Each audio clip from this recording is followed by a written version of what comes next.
Good evening. Welcome to our latest edition of Lean Launch Series. I'm joined by our business faculty professor, Faustino Dagdag. This is part of a recurring monthly series where Dag touches upon topics related to the launch methodology. My name is Chris Bailey. I'm the manager of the Waihoa Value-Added Product Development Center. It's so good to have everyone here tonight. Just a couple quick reminders. We are recording this session. It will be available later on the Leeward Community College YouTube channel. And to stay up on events like this, webinars such as this, workshops, and other offerings that we do at the Waihoa Value-Added Product Development Center, you can sign up for our e-newsletter, which is linked on our website, leeward.hawaii.edu/WVAPDC, and also our Instagram. Our handle is Waihoa Food Innovation. And with that, I'll turn it over to Dag. Hi everyone, how are you all doing this evening? I know it's 5:35, and you probably just came out of traffic, and I really appreciate you all joining us. Chris and I always appreciate you joining us for these little talk story sessions that hopefully has some meaning for you and your business. This evening's discussion is kind of timely. I believe it's quite timely, and it's all about revenue streams. So what I want to do is get into some slides, but also want to get some ideas from you in terms of how your business. Anyone want to share, given the current economic situation that we're facing, what are some of the things that you are concerned about?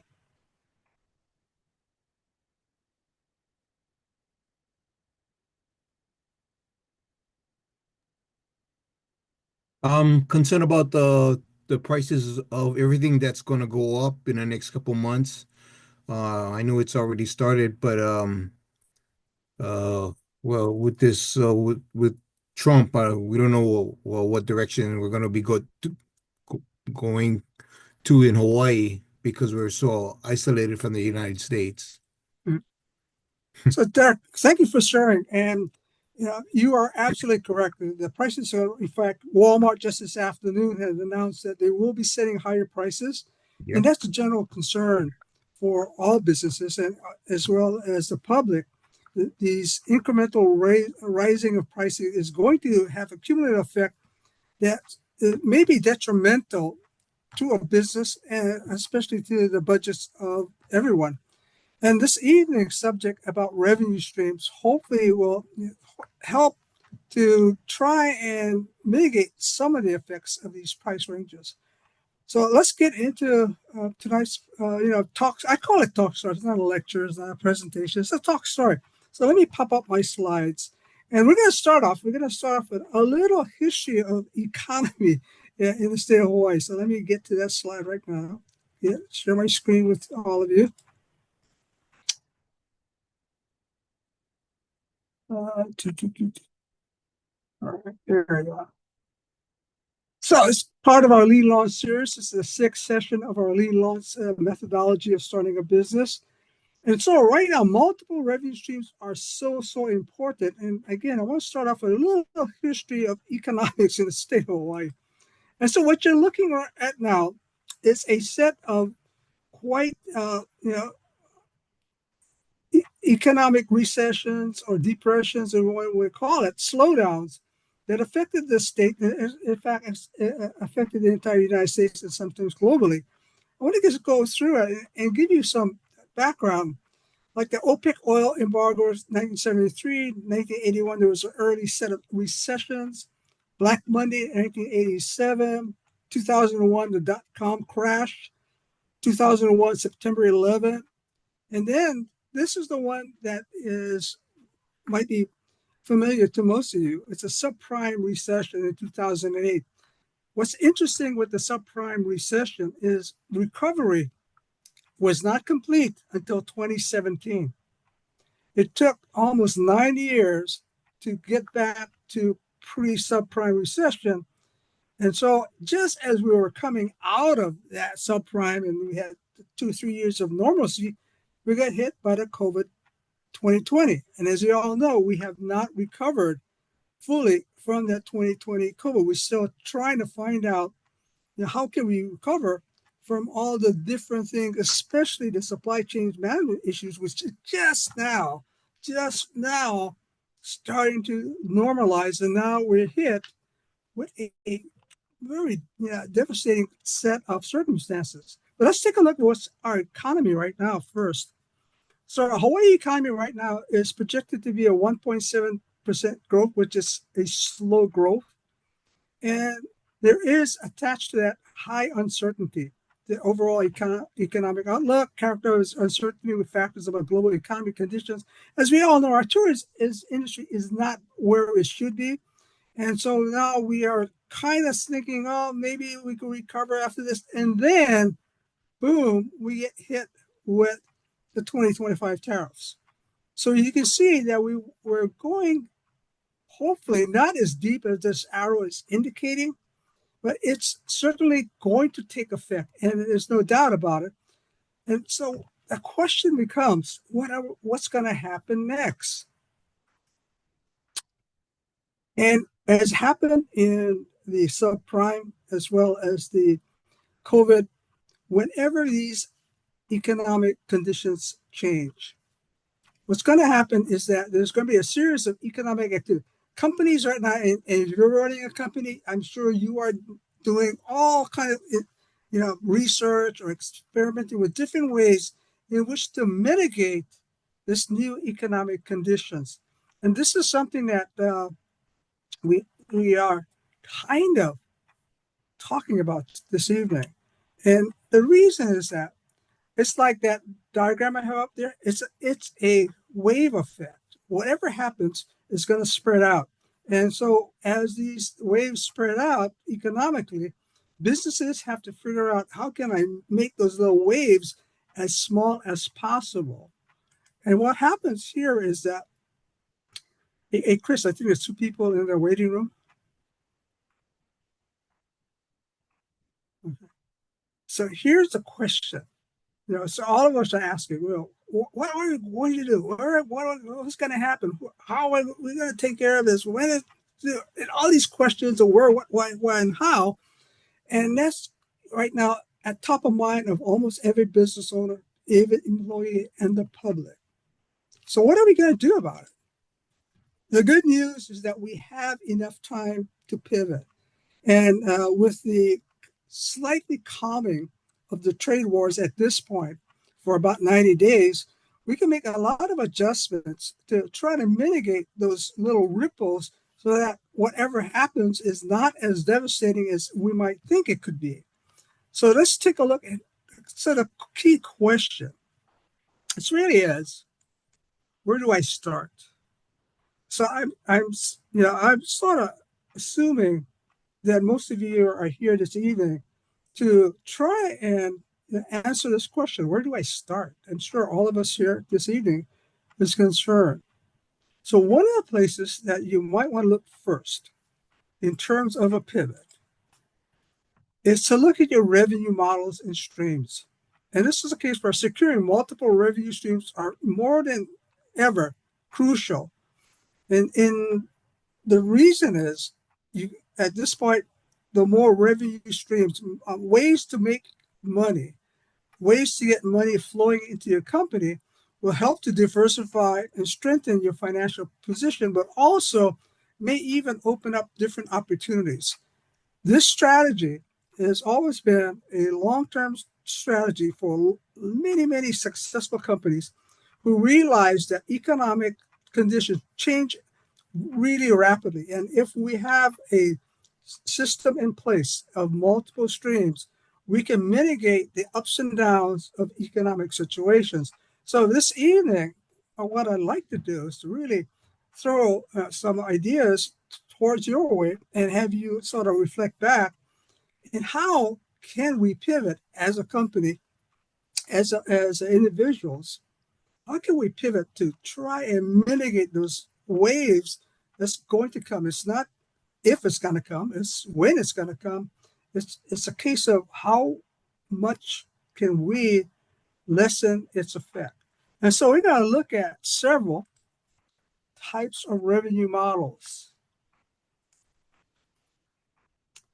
And as we go through this, it's not And what I want to have you take away from this is I want you to, as we go through each one of these, I'm not going to go in each one in depth, but I want to help bring up a conversation in each one to help you trigger. Maybe you can say to yourself, just possibly, this is something I can do that I'm not currently doing. And so we want to look at,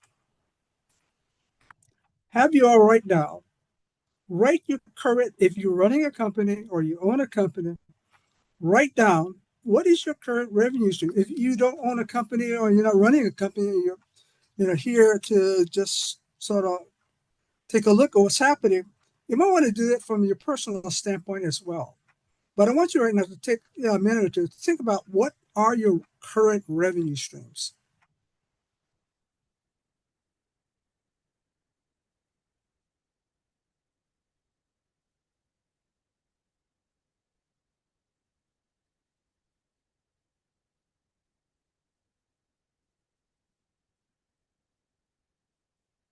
All right, I think hopefully you've done so.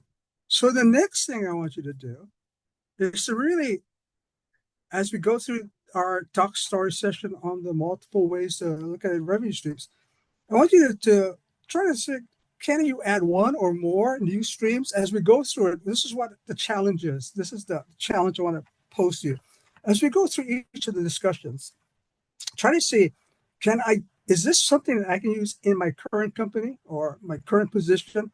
And just jot it down someplace. Just put it in, jot some idea as I'm discussing each area. I want you to think, oh, maybe I can use it, and just jot it down as a note. And at some point after this evening, as you go back and reflect on everything you're doing, you might want to go back and look at it and try to see. Again, the idea is let's try to put things so that you can try it out, take a look at it, and maybe do some pivots in terms of your current revenue streams and the way your company makes money. So any questions right now where I want to take all of you? Yes? You all good? All right. Let's get to each one of these. So let's go back and share the screen.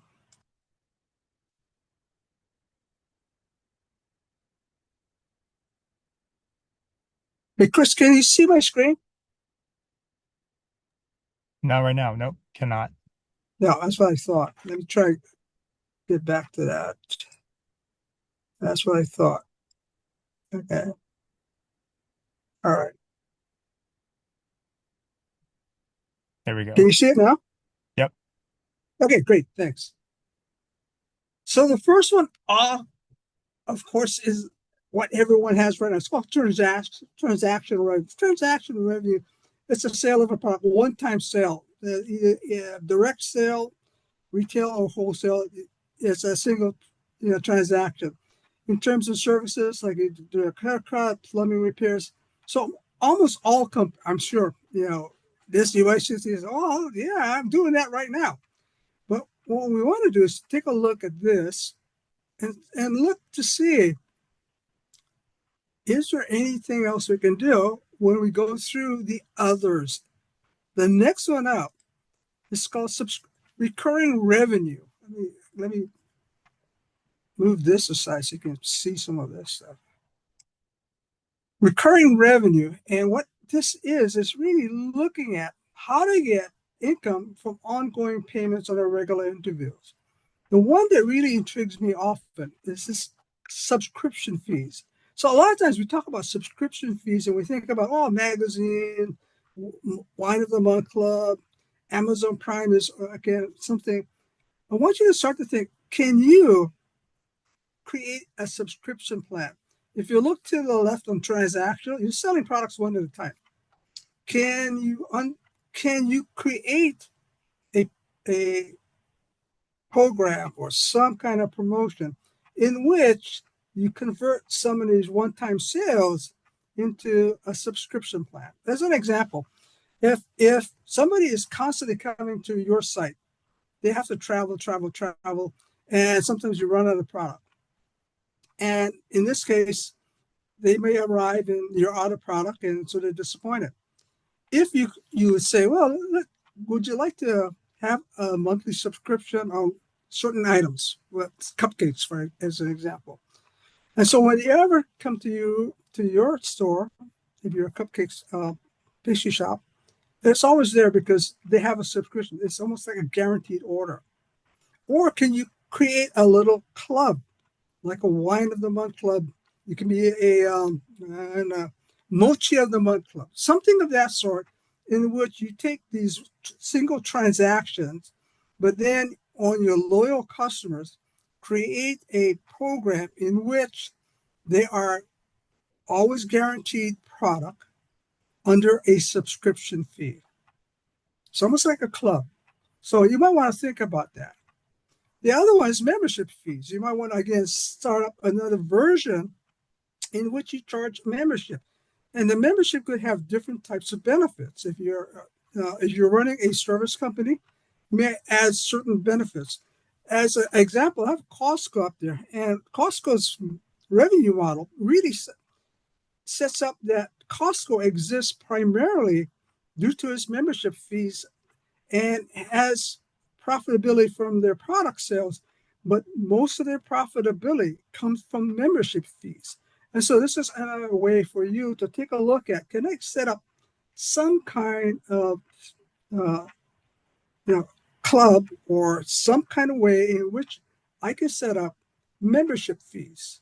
It could be a discount club or it could something of that sort in which you are currently taking your product, selling it, or your services, and then start to combine it in such a way that your prime customers will be willing to pay to be part of this membership. Again, this is all, just touching upon it, and I challenge you to start to be creative in looking at how can you create more recurring revenue under these plans of having continuous types of revenue instead of sort of relying only on the single transaction side.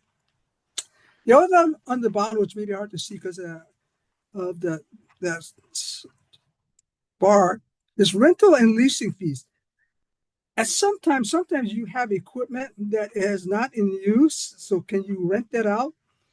Or you may have space that is not being used. Can you rent that out? And there are vehicles that you maybe not have is not in use at this time. So you might want to look at your current assets and say, do I have excess capacity that I'm not currently using? And perhaps I can go out and have some rental to, rent it out to some of your customers or even some of your competitors, because it's doing you nothing in terms of revenue if it's sitting idle and not being put to use. So that's something else you might want to look at. Do you have excess capacity or equipment, space, or vehicles that you can possibly convert into some kind of rental? So these are two of the more popular types of looking at creating revenue streams. Yell out if you have any questions that you'd like to sort of investigate further. The next one is service fees. I keep moving this bar around so you can see it. So service revenue, generate income by providing service, often charged on a one-time basis. Now, this is a consulting and advisory. So do you have an expertise that perhaps you are willing to set up a consulting or advisory for a fee? And oftentimes you might say, well, I'm not a lawyer. So one of the things, if you are for example, if you are a baker and somebody wants to know more about starting a bake shop and you're willing to help them along, you might be able to charge an advisory fee. And so in any particular area where you have an expertise and you're willing to share the expertise with somebody who is willing to pay for it, you might want to look at it from that standpoint, that this also drives revenue into your company. Also, what is really popular now is creating little workshops and classes about your businesses. And this is a really popular forum right now, especially online, in which a lot of companies are doing workshops and classes in terms of maybe producing something or showing how to do something. but it's all for a fee. And you might want to start to think about, can I go out and teach people how to do origami or things of that sort, and have a slight fee to charge. It has two purposes. One of which, it brings additional revenue to the company, but it also promotes your company, and it promotes your company in such a way that you have a competitive edge because you are now seen as an expert in a particular field. So looking at instructional and training as a service revenue is pretty much a multifaceted way to build your brand, build your company, as well as drive additional revenue. And you might just have pure service, DoorDash, baggage fees. So some of you may have a brick and mortar shop, but some of your customers may want delivery fees. So you may want to think about charging delivery fees for products or for services.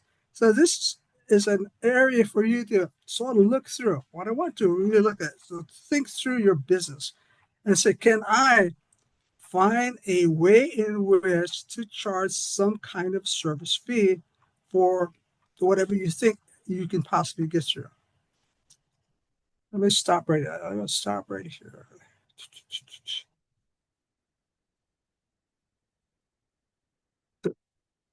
Oh,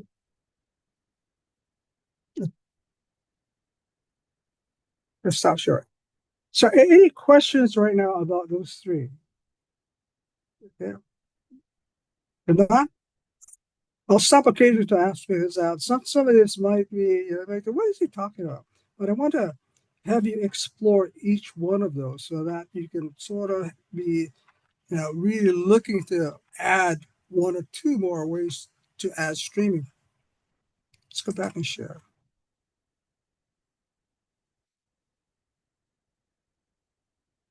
Usage fees is another way. Usage fees is income generated from the amount of time a product or service is used.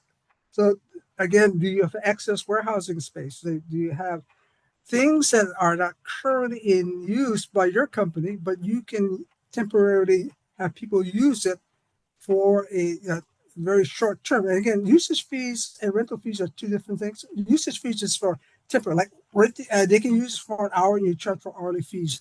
Very similar to what we is happening at the Wahoo Value Added Product Development Center, where you can book kitchen time and by usage fees. Also, do you have ways in which you can share some of your utilities and they'll pay for part of it? Again, it's an idea that you might want to think through. The other one is short-term usage, equipment, spaces, vehicles, rideshare, parking fees. Now, this is something I really like you to sort of think about, the short-term usage of equipment, spaces, vehicles, rideshare, parking fees. And one of the things that is really important about short-term uses is that I want you to start to look at the capacity of your company. And if there's any excess capacity, can you turn it into some kind of revenue driving entity? Again, I wanted to take a hard look at your operations and see if there is excess capacity in which you can convert it into some kind of usage fee revenue to add to your current revenue streams.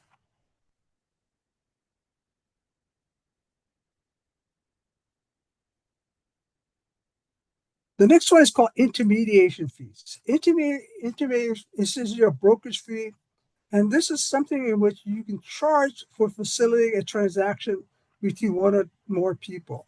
One of the things that's interesting about this one is, again, you may be in position into bringing two people, two entities together for a certain transaction. And one of the more famous ones is eBay. eBay is really a intermediation fee where you bring the buyers and the seller together. So can you, in your business, can you design a way in which you can be a brokerage and charge a brokerage fee or seller's fee, in which you bring two people together because you have many contacts, and can you use your contacts and to bring them to some kind of transaction. This is, again, an area which sometimes, if you think about it very closely, you have an ability to do this kind of intermediation or market exchanges. One of the things that's happening in the agriculture area is there are farmers with excess product, and there are value-added producers who are looking for products. And so both are searching it. And one of the things that can be done is you set up a finders or market exchange in which you can do that type of service for a fee. So this is intermediation fees, being a broker. And again, this takes some thinking through. But I believe if you start thinking, you can be an intermediary and make some additional revenue through that.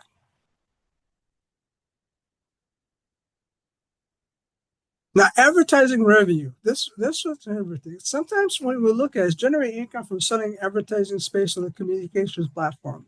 Print, of course, if you're not running a newsletter, you might want to consider starting up a newsletter, and in that newsletter, keeping your customers informed of what's happening in terms of even promotion, what's happening with the company, making them feel that they're part of an open community. But at the same time, you could be selling some kind of advertising in your newsletter.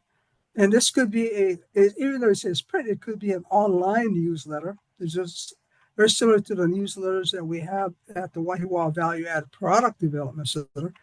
But you want to look at really saying, perhaps, I can generate some advertising revenue through my newsletter, or if you run a magazine. And so the print media online is very popular.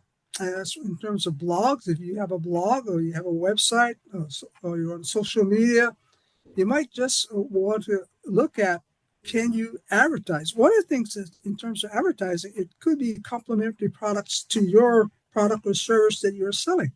And this happens quite often in that if you are let's say, you're a pasta maker, as an example, and you might want to have somebody that has pasta sauce, have them advertise with you on your newsletter. That's another way for you to look at it. Again, you might want to advertise complementary products to your product or your service. The other one is that, I lost that guy. The other one is in-store or exterior or vehicle on-premise advertising. It's not uncommon to have, again, complementary companies put up signs or logos in your store. If you have a brick and mortar store, even if you have an online store, have them at the bottom and have them give you a small fee for that advertisement or logo. Again, one of the things is that you have if you have a delivery, you might want to add that complementary logos to your delivery trucks or your cars. Again, look at to see which are appropriate companies that you might want to ask them to, if they'd like to advertise in your store, if you have a brick and mortar, or online, or again, just outside of your store. So this is another way to look at driving some revenue into your organization. So let me stop right there before I get to that. So one of the things in this session is probably not going to run the full hour, but I want to start to really stimulate in terms that this revenue streams are incremental from your main revenue stream. Again, every small amount of additional income that you can generate helps to offset the ups and downs of the economic situation. Again, the idea is to minimize those ripples that's going to hit. And if you have different small ways to offset these ripples, then the total effect of you could be very minimal. It could be even positive. But I want you to start to think as we go through each of these, to look at as small incremental steps, not large revenue generators, but small incremental steps to help your company sort of minimize those little waves that's going to come up from the major impact of these trade wars. So again, I want you to start to think in incremental steps. Let's go back towards the remainder.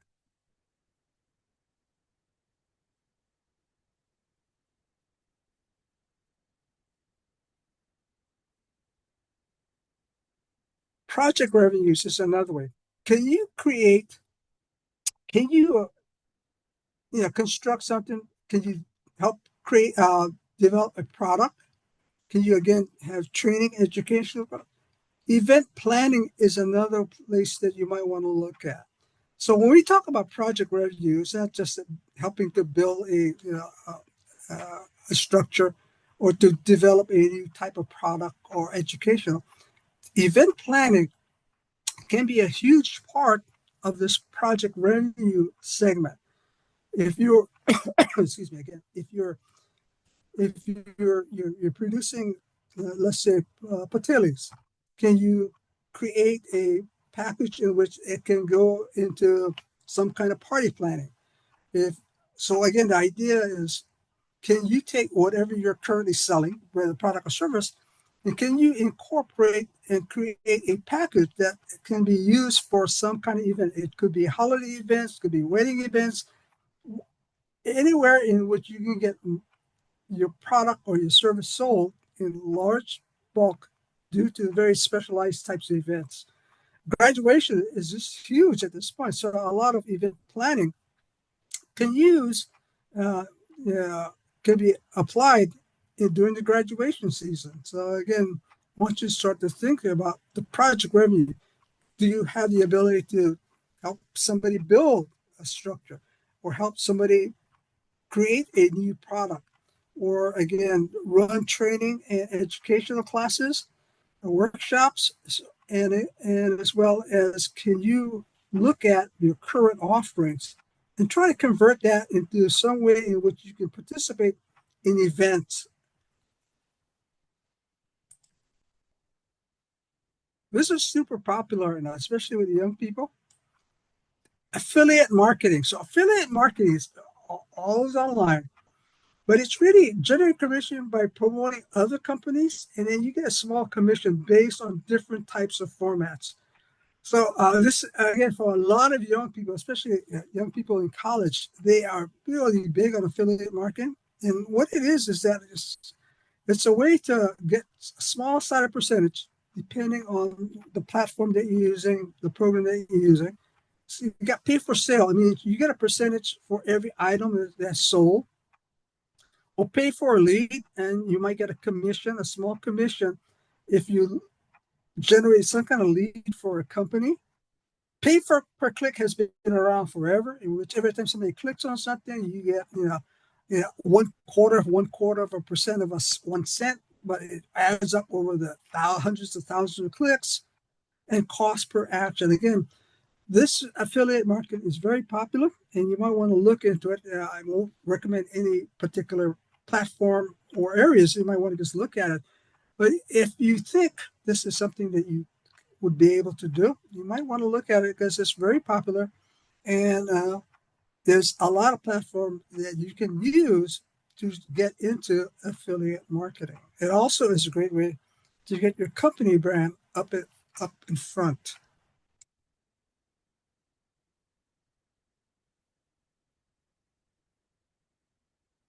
This next one, licensing fees. Now, this is another area that's I I, I personally sort of like.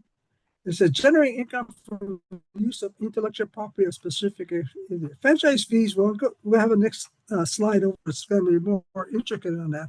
It's like L&L, in which you would then allow people to use your business format to, and then you would charge them a fee for the business format. Or if you are going to you're not able to market in a different territory, you might want to have somebody pay for a fee to use your trademark or use your copyright, even allow them to use some of your patents, in which, because you are geographically, you cannot get there. but you might be able to use these licensing fees to have them trademark. And L&L is famous for this.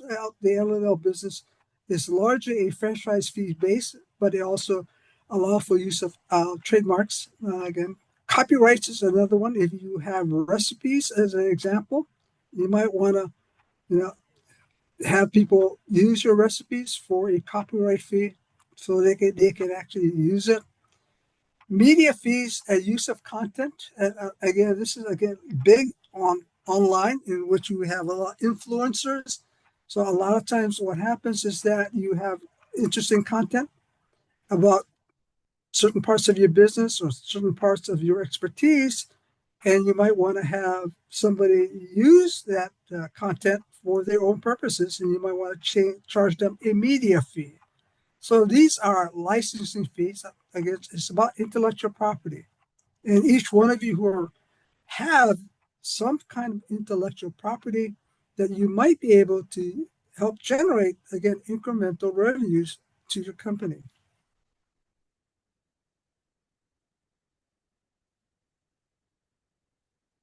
The next set is franchise fees. So we're going to go into a little deeper side of franchise fees. This is a business format, and this is McDonald's. The business format franchise, if you have a business and instead of you starting a second unit or second, uh, which is costly, you may want to just sell that format to somebody else who will then replicate your business under your name, and they will pay you a franchise fee. And so McDonald's LL is in that format, in which a private owner will then accept creating a business in the same likeness of McDonald's or L&L, and for the use of the name, use of the recipes, they will pay a franchise fee. The other one is the distribution format. Toyota is distributed in the state of Hawaii by Servco Pacific. So Servco Pacific, even though most people think of them as the number one Toyota people, which they are, but they're also paying a distribution fee to distribute the Toyota vehicles. So you might want to, instead of having your own distribution, you might want to set up a way in which a distributor can use your product, and they pay you a distribution fee. Again, this is where you're looking to expand geographically is usually the most typical way to do so, because you physically can't move to an area, or you physically are not able financially to move to the area. You might want to sell a distribution fee, in which a particular organization will be able to sell your product on an exclusive basis. The other one is a manufacturing format, and this is Coca-Cola. Odom from Alaska is actually the bottler for Coca-Cola. Coca-Cola, in most areas, is a franchise in which a bottling company will have the Coca-Cola formula and will have produce the Coca-Cola beverages and variations of those beverages under certain licensing from the Coca-Cola Corporation. And maybe you would be able to do similar with, you have special recipes that, again, you want to distribute and you don't have the financial resources to do so. Maybe you can use a franchise fee with manufacturing format. The last one on the franchise is called job franchise. This is small scale people in which primarily do services like event planning, travel agency, lawn care. You might have a central company, your current company, and you might want to set up small franchises in which people will be able to either, if you're in the lawn care business, right, instead of having you spread out geographically, you might sell franchises to your particular company brand and your company services, and have them pay you a franchise fee for the use of the name and to actually follow your business format. So this is franchise fees. And again, it is becoming quite popular in many circles to create these franchises, mini franchises as well.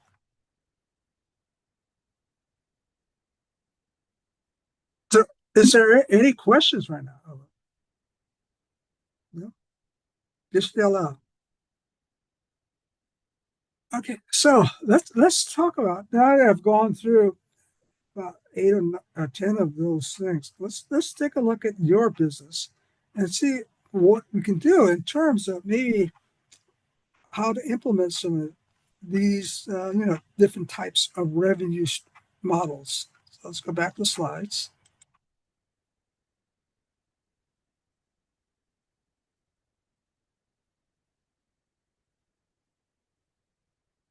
So the good news is that you have time to adapt and refine continuously. So one of the things you want to do is to have to look at, you know, have time to develop customized revenue streams. So I want you to start to take a look at your business, whether you own it, you're managing it, or even conceptualizing to start one up.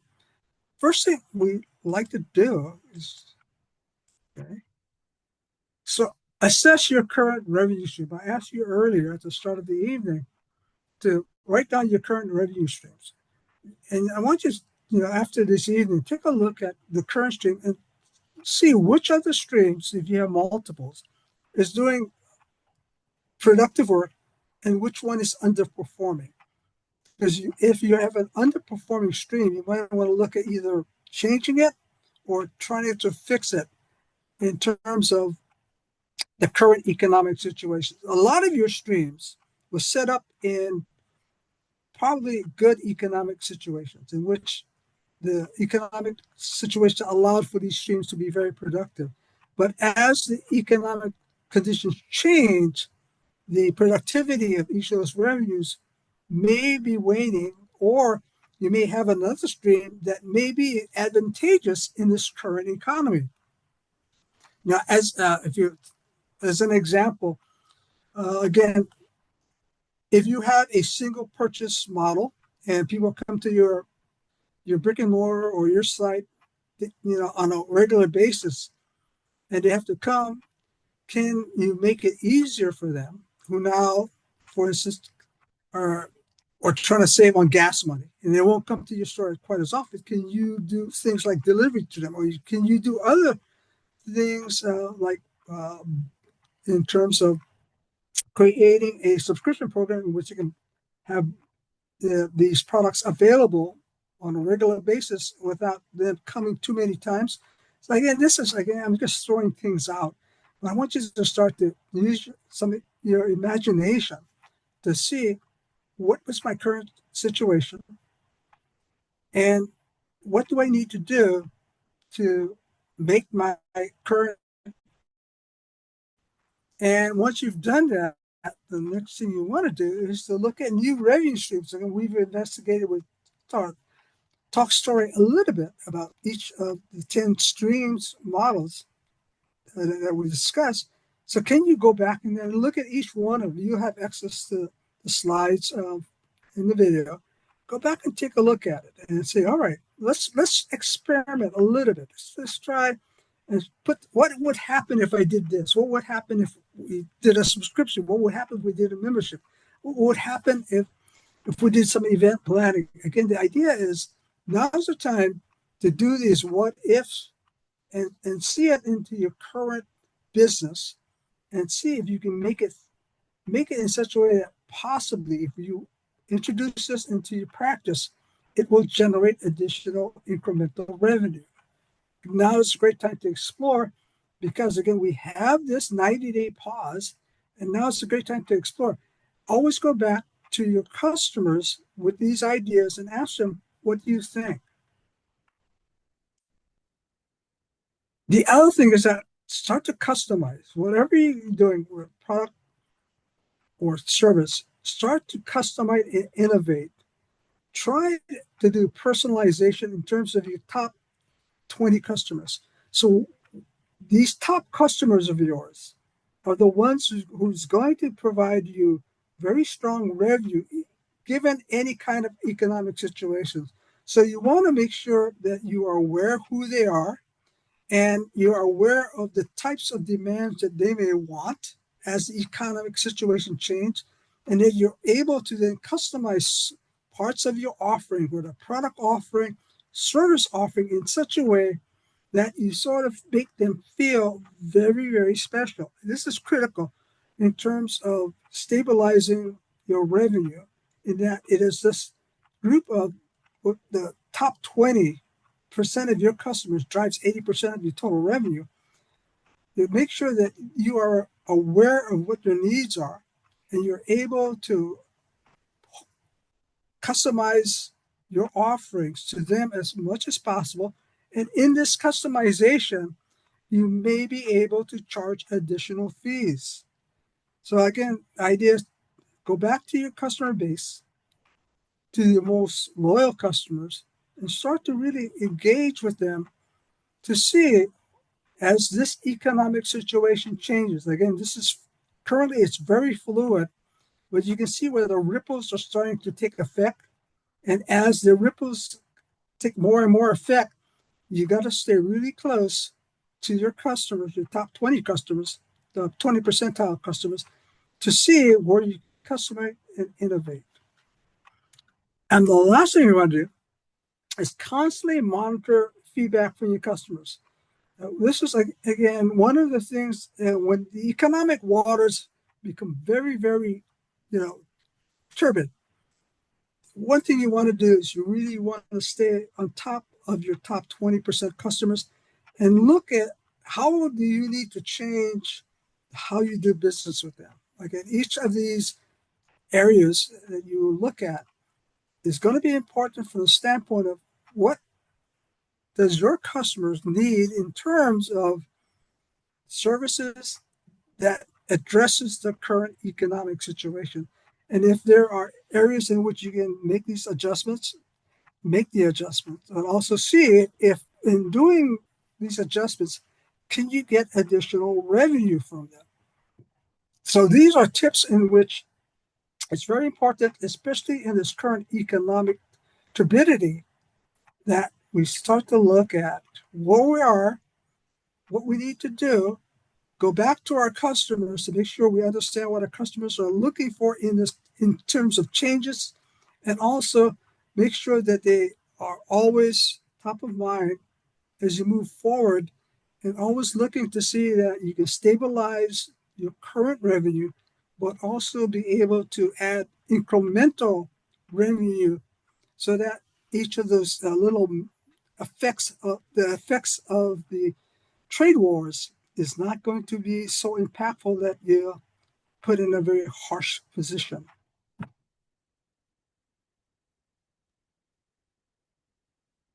Again, any questions or any concerns right now? Before we wrap up, we have 7 minutes left. No? No questions? Any concerns? We all good? All right. Okay. Let me go back and finish up the evening. All right. If no I got, questions, or do you have a little bit more, Dag? I got a couple more slides. Okay, go ahead. Okay. You can send it right there.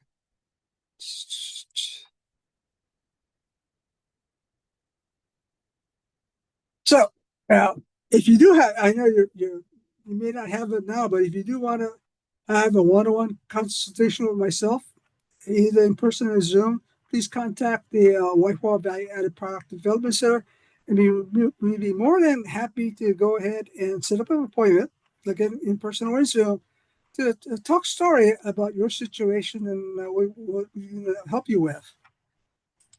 We'd also like you to schedule a tour at the center. We are constantly evolving, constantly changing. There's always new things happening. So if you've been to our center before, you might want to make another trip out to see what's new. And if you've never been out there, we'd love to see you. And we're about to introduce a new program called Kinaoli Entrepreneurship. Kinaoli is an ancient Hawaiian term, and they started creating a product in such a way that is really customer focused. And so we are about to launch this program. It's designed for the early aspiring entrepreneurs with little to no business experience to develop value-added agricultural-based product as well as gain essential go-to-market business. These are for pre-revenue. If you're interested and you have an idea for a agricultural value-added product, look for our announcement in which we will start our enrollment process. It's an 8-week course, and it's going to be exciting. So hopefully, look for our announcement for enrollment details. And the last slide is Mikhail Aloha Pumia. Thank you so much for joining us this evening. Awesome. Dag, thank you so much. And as Dag mentioned, yeah, please stay tuned for more information about his Kinoole course. You'll be able to find out more on our newsletter and also our social media. We put out e-blasts pretty frequently through the month. So stay tuned for more. And with that, Dag, yeah, thank you again so much for your insight and expertise. Thank you all in the audience tonight for joining. And please, yeah, do follow up to schedule a tour or schedule some consultation time with Dag. And as I mentioned earlier, a recording of this session will be available on our YouTube channel under Leeward Community College. So thank you all and have a great rest of your evening.